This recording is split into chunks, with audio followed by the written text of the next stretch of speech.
princess, right, Rod? Gaw! Rod quickly turns away, cheeks slightly pink.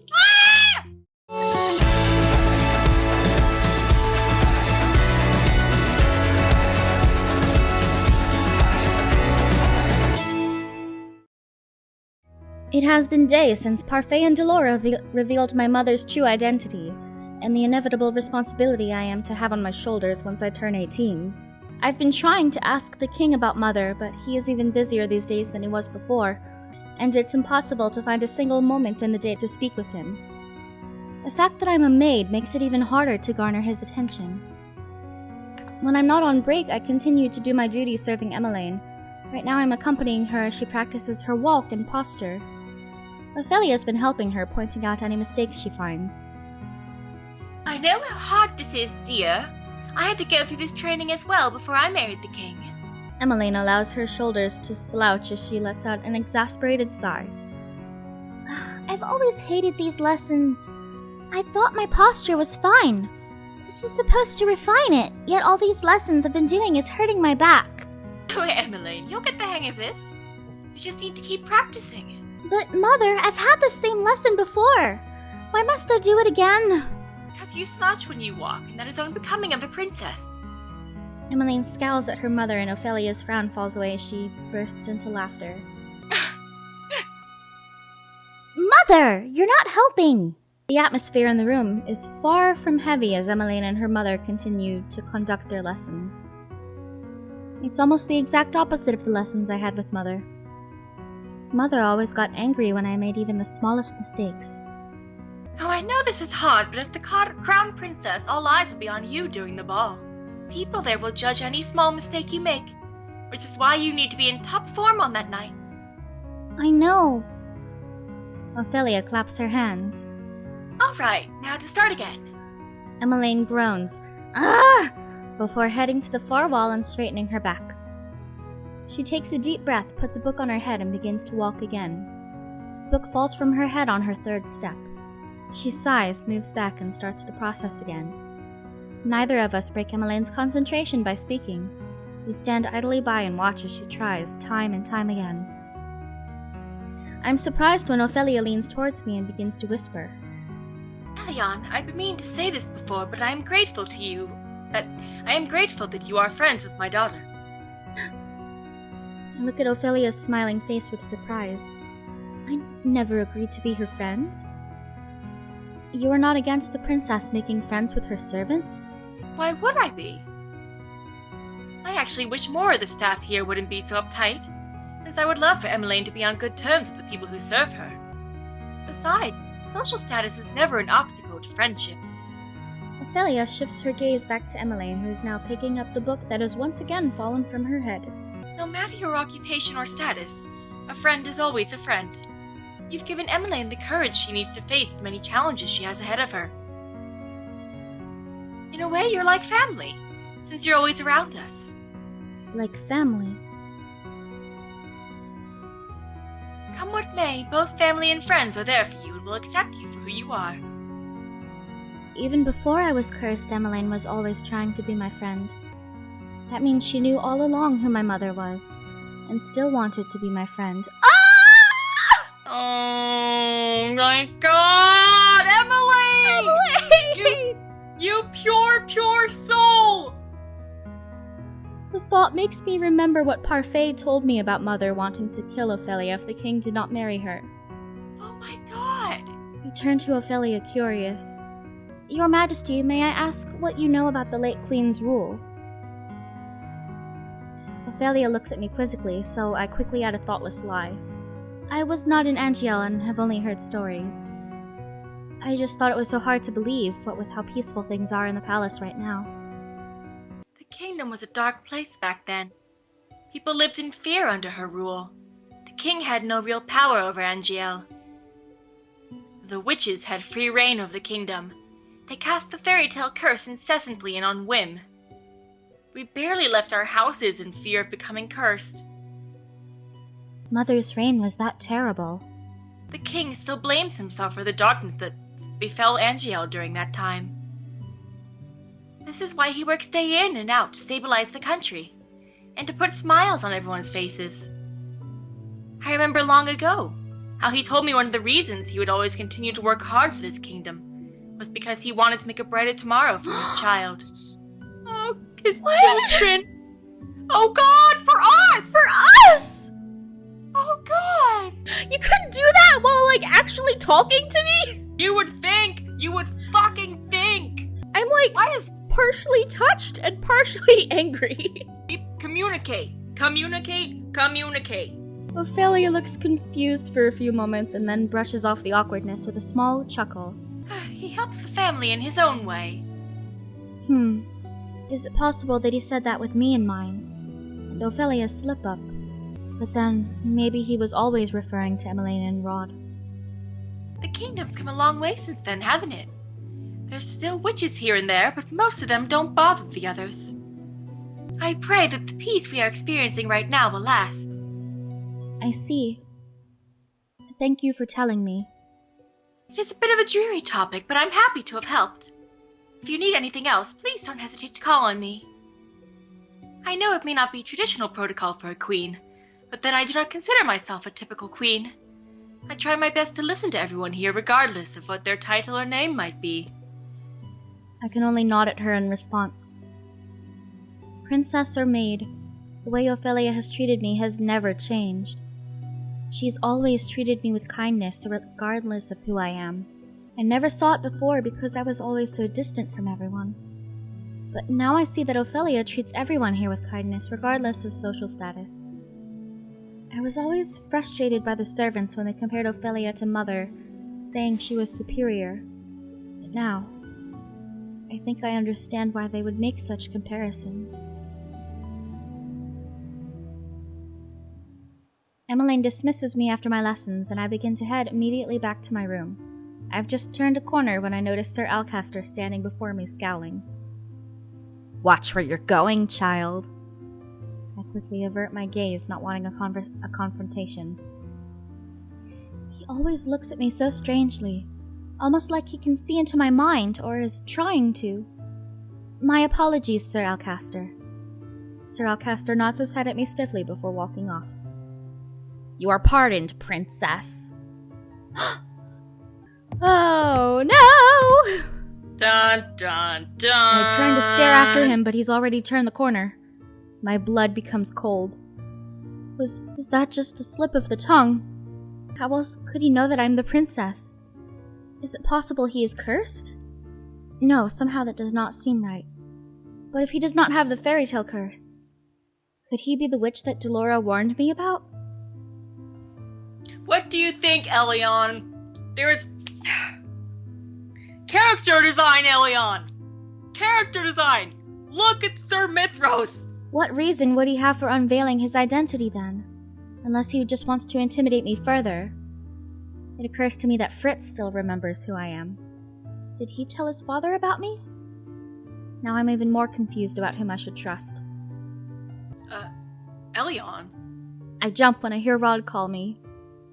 His expression slowly creases with something that looks like worry. You're pale. Did something happen? Would he believe me if I told him? We gotta tell him, right? Yeah, communication. Communication, bro. Sir Alcaster knows that I'm the princess. Do you think he's the witch Delora was talking about? I whisper the words to him, and he responds by raising his eyebrows, looking surprised. What makes you say that? This isn't just because of the standoffish way he acts, is it? He literally said princess. You don't believe me. Rod sighs. I never said that I didn't. It's just that we can't just blindly accuse anyone without any real proof. Rod stares at me for a few moments and then closes his eyes, his eyebrows slightly furrowed with thought. Sir Fitzgerald also remembers who you are. I do not want to be so suspicious of Fritz, but I don't think blindly trusting him would be right either, given those circumstances. You need to stay vigilant around him. If anything happens, you can come talk to me about it. You're worried about me? Rod averts his gaze from me.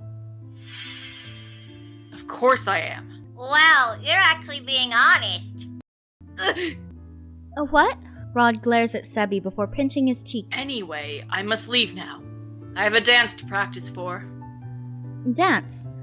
But you already know how to dance. What do you have left to practice? Rod does not answer and only walks away. I decide to follow after him. Why did you follow me? I shrug. I wanted to see you practice. To be honest, I want to see him dance. I already know that Emmeline is very clumsy when it comes to dancing, but outside of the one practice with Emmeline, I have never seen Rod dance. Emmeline always gloats on his behalf, but I have yet to witness Rod's supposed talent with my own eyes. Our dance together was so short I barely had any time to judge him. I do not practice with an audience. Why? It is my preference. Rod is easily embarrassed. Rod groans and pinches one of Sebby's... Chippy Sebbies. Rod groans and pinches one of Sebby's cheeks, glowering. Sorry. Rod reluctantly releases the bunny with a sigh. I notice you've been talking more lately, Sebby. Oh, that's because Rod here has been saying things that contradict what he thinks or feels. So normally he's more straightforward? I guess I shouldn't be surprised. He did straight up tell us he hates us at the start. Yeah. Sebby makes a sound of defeat as Rod once again pinches one of his cheeks. Rod stares at me with wide eyes and I stare back, beginning to panic. What is wrong? You smiled again. I put a hand to my mouth, flushing. I was smiling again. I never even noticed. It was a pretty smile, Princess. Right, Rod? Rod quickly turns away, cheeks slightly pink. I need to practice now, so I would appreciate you leaving. Hell no. He did not even command me to leave. What a surprise. Emmeline said you were a really good dancer. I want to see it with my own eyes. Why? So you can judge me? No. I'm not here to judge you. Why else would you be so keen on watching me? That's not... No. What? Wrong! Wrong! I did it wrong? Yeah. What? You said... All I said was no! Well, saying no if we're not there to judge him means the answer is we're gonna judge him. Oh, shit. No, I was talking at him. I didn't say anything about the actual choice yet. So I might have done something really bad now. I might have accidentally overwritten my save. Oh no! Anyway, my last save was in Rod Chapter 4. The skip function is really fast. Okay. Skipping. And, okay. We're gonna save over my mistake now. And we're back. What is the correct option? I'm like, we don't want to judge him. Obviously we're not here to judge him. But will that make him show us? So if we goad him on, like I'm sure I'm a better dancer than you, then that'll make him be like, oh yeah, well check out my dance moves. Yeah, I feel like saying I'm not here to judge you, while not a bad thing, might still not get him to really agree to it. They're both Soons. I feel like the way to get them to do stuff is challenge them. This is some fucking clan ass shit here. I am sure Okay, let's try that. Try it. I'm sure I'm a better dancer than you. The scowl on Rod's face deepens. I almost smirk. Maybe he's reluctant to show me, but Rod is also full of pride. Yeah, here we go! Oh, damn! He is more likely to show me if I pose a challenge. You didn't even answer the question. Are you underestimating my dancing? The others may have forgotten, but you still remember, do you not? I am a princess, and was taught by the kingdom's best instructor. I say the words with pride and notice Rod's lips twitch in response. It actually makes me feel accomplished to get under Rod's skin when he's usually the one getting under mine. Having the best instructor does not automatically make you the best dancer. I am pretty confident with my own skills. Say what you want, but I'll refuse to believe you without any proof. I still say I'm a better dancer than you are. Rod steps forward and pulls me suddenly into his arms, taking me by surprise. He looks at me, clearly determined.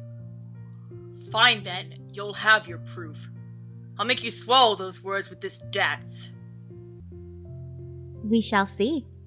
Rod starts leading the dance. He glides us into the imaginary rhythm of a waltz. Even without the music, I am able to count the steps in my head as I follow his lead. This is different from that short dance we showed Emmeline. Rod's movements are graceful, his touch gentle as he leads me to an underarm twirl. Ah! When I come to face him once again, I notice the gentle way he stares at me. The usual hardness of his expression is gone, melted into something relaxed. I find myself staring back at him, looking into his eyes. Perhaps Rod does have some gentleness to him. Our gaze does not break as he twirls me. You have beautiful eyes. Rod's eyes widen as soon as mine do. He abruptly lets go of my hands and steps back. I can only stare at him, my face warm.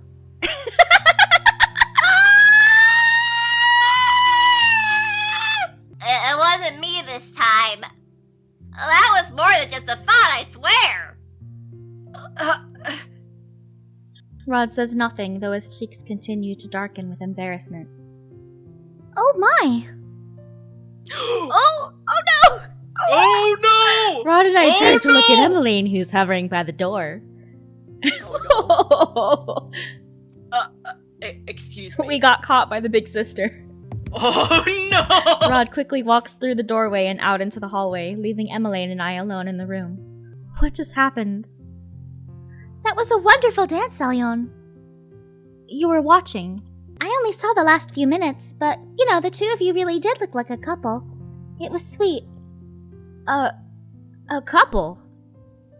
Oh, you're blushing. I put a hand to my cheek and turn away with a scowl. I am not. Besides, whatever just happened was embarrassing. Do you like Rod? I stare at her. I do not. Also, you're forgetting that I'm a maid who could not be with the prince even if I wanted to. He's grumpy and cold, and even though we're not blood related, he's still my stepbrother. If only Emmeline realized how crazy her words were in light of the truth. Emmeline suddenly looks starry-eyed as she giggles at me. Love knows no boundaries, dear Alyon. Besides, he seems to like you. Your brother hates me. My. Clearly he does not hate you anymore. Come on now. Rod can be a contradiction sometimes. A tsundere, you could say. Sometimes he says the opposite of what he feels. It's only when you get to know him as well as I do that you realize what his truths are. I cannot help but think of Sebi, who always speaks Rod's thoughts aloud when they're contradictory. He was always so mean to Viorica when we were young. He would always bully her for being a crybaby, even though he cried far more often. Aww. But then I realized he treated her more special than he did anyone else. Back then I knew that he liked her. I thought that one day the two of them might even grow to love each other, but... Emmeline lets out a long sigh as she directs her attention out the window. His attitude toward her has changed ever since he was cursed. Then they grew even more distant when Viorica had a lover. Is that the reason why you've been going to the toy shop with Prince Rod? Because you want to bring them back together? Emmeline nods. The three of us were best friends. The Three Musketeers. It's not the same without Rod. I keep on asking him what's wrong, but he refuses to tell me. He's always been stubborn, but it's not like him to keep secrets. It's really frustrating, because I have no idea what I should do to help him. I thought he was just being stubborn with me, but apparently no amount of prodding, even from his own family, will make him budge. Why is he being so difficult? I hope you do not mind me asking. What do you know about his curse? Emmeline stares at me for a few moments before nodding. You're my friend, Alyon, and I know I can confide in you. I know that sometimes I'm not trusting enough, but I think Emmeline is still far too trusting. We only know that he has the mermaid's curse. I've read the story so many times, hoping I can figure out some way to break it. I think back and realize that I had actually read the beginning of The Little Mermaid a long time ago, but I did not have the chance to finish it because I was caught by Mother. The Little Mermaid is about a mermaid who trades her voice for legs, right? Yes, she does it so she can be with her prince. Rod's voice was taken away, but I'm sure he was given something in exchange. I've heard that the curses are derived from the original tales, but that they're twisted in some way to fit the format of a curse. I nod slowly, thoughtful. I have a strong feeling that Rod's curse is related related to Viorica, but I cannot draw the connection. But still, Viorica might be the key to understanding his curse. If Rod will not divulge anything, the next best chance we have at understanding his curse might be going through Viorica. Sneaky. Be careful Oh what no. you wish for. I don't like that title. Today is the first time that I'm leaving the palace on a day off. Usually I choose to stay inside, whereas the other servants always leave to go home. I never see any reason to leave, since this has always been my home. And the Martian has never been home. Besides, it's not as if I want to return. Not after that conversation we all shared last time. Thus, I've spent most of my days asking questions about Mother's reign, inquiring when and where I can. The opinions do not surprise me. I was so scared of her. One wrong move and she'd have you thrown in a prison. The townsfolk would always wait for her to pass before leaving their houses. Oh, she was a tyrant. Our kingdom is better now that she's gone. There's no reason for them to lie to me. The more I hear, the more my old life makes sense to me. I know why the king never seemed to love Mother, and why the people hated her, and the reason people looked at me with such fear. However, it's been months since I've been glared at in public. If there's one good thing that this curse did for me is that it allows me to travel around town without being noticed. As Viorica's shop comes into view, my thoughts shift to the reason I have left the palace in the first place. If Rod will not tell me anything, I will have to ask Viorica. She must be related in some way to his curse. I pause outside the door to the toy shop. With a deep breath, I push the door open.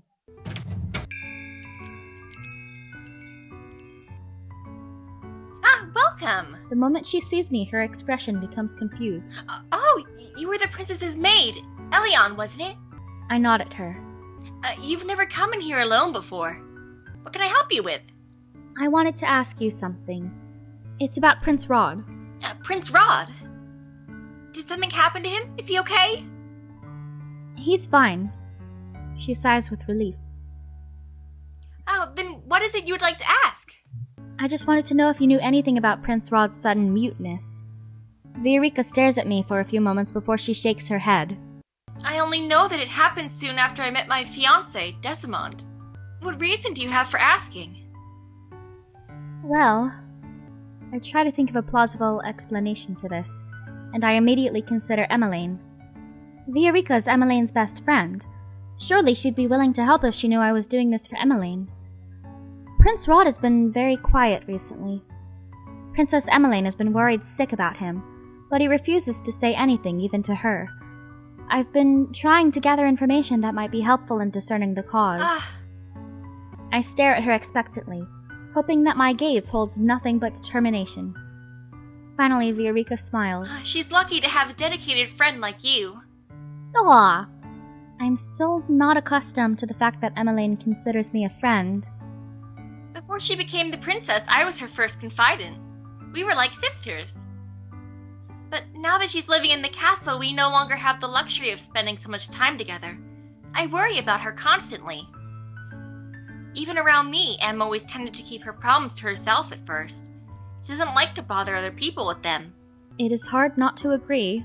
With the way Emmeline was always smiling before, I never thought she had any problems in her life. It was only recently that I discovered that she was hiding all her loneliness and pain behind a smile. It's a relief that she's befriended someone who cares so much about her.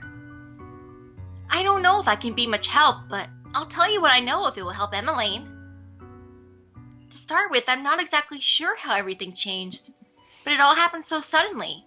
All I know is after the night I met Desimond, our relationship changed. At first he still smiled, but recently he's been avoiding me. What happened between the two of you the night you met your fiancé? Nothing. Rod and I didn't meet on that day. Prince Rod wasn't there? No, but soon after what happened that night, Rod grew distant. What happened? It was a stormy night and I was heading back home. I took the route by the riverbank because it was the shortest route. Oh my god! It was foolish of me. The road was slippery and full of mud. I lost my footing and fell into the water. Oh no! No! Oh my god, Rod totally saved her from drowning! He traded his voice to save her from drowning! And she doesn't know it was him! Oh no! The waves were strong and I was certain I was going to drown. I don't remember what happened in the darkness of that water, only that when I woke up, my head was in Decimon's lap. That was the first time we met, but not the last. He carried me home and he came by every day as I was recovering. And then he came to visit even after I'd recovered. I tried not to get my hopes up too much because what could this nobleman see in me, a mere commoner? But I still ended up falling in love with him. You have no idea how happy I was when he said he loved me too. It was a dream come true. Of course, every girl dreams of marrying a prince. It was in all the fairy tales that I read as a child. Elion, you fool! You fool! As bitter and callous as she is, she's still pretty innocent. Oh my god. None of that was at all related to Rod. How does this relate to his curse? You said your relationship with Prince Rod changed after that night. What happened? Viorica sighs. I told Em and Rod about Decimond soon after the incident. Em was happy that the two of us had fallen in love, but Rod didn't say much of anything. Oh! Ah! That's when I noticed he started growing distant, and when I realized that he had also lost his voice. He still won't tell me anything, but I figured that he was... Her voice fades, but I know she's referring to the curse. Oh my god! Are you saying... Wait a minute! Is the reason that he refuses to get his voice back because Viorica will die? Is that how this works? What do you mean? Okay, so he traded his voice for Viorica to be safe. If he gets his voice back, will that, undo it somehow? Like she's living on borrowed time? I don't know, maybe I'm... Oh my god. Maybe I'm... Oh my god. No! What? No! What? In the original Little Mermaid fairy tale, Yeah. there is a part where the mermaid, is offered another deal from the Sea Witch. Mm-hmm. And it's that she won't have to die and can turn back into a mermaid and live out the rest of her life if she kills the prince. Oh. So, oh my god, the way to break his curse is to kill her. Well, that's no good. That's why he's refusing to break his curse, because he'd have to kill her. Well, that's fucked up. What the... What the hell are we supposed to do about that? I don't know! You know what? No. Rod, you're gonna go voiceless the rest of your life. It's okay. You'll be fine. There is no rest of his life! What do you mean? Did you not hear me? Are you saying he's gonna die? Yes! What the fuck? If he doesn't kill Viorica, he dies. We have to kill Viorica. I'm sorry, Viorica. You seem nice. You gotta die. What are we supposed to do? We have to kill Viorica. Just don't think about it. Just do it. Don't think about it. Don't think about it. I'm just gonna... So Rod lost his voice shortly after Viorica met Decimond. The mermaid's curse must have something to do with the tale. The little mermaid traded her voice for legs so she could be with her prince. But that night, the only person who found the prince charming was Viorica. Rod's curse must have something to do with Decimond and Viorica. He became distant with her after finding out about Decimond. Why? Oh boy. Then there's the fact that he still spoke to Viorica even if he was distant. It was only when he found out about their wedding that he became so cold. I frown as I try to organize my thoughts. How did it get to be this late? I'm so sorry, Elion, but I have to close the shop now.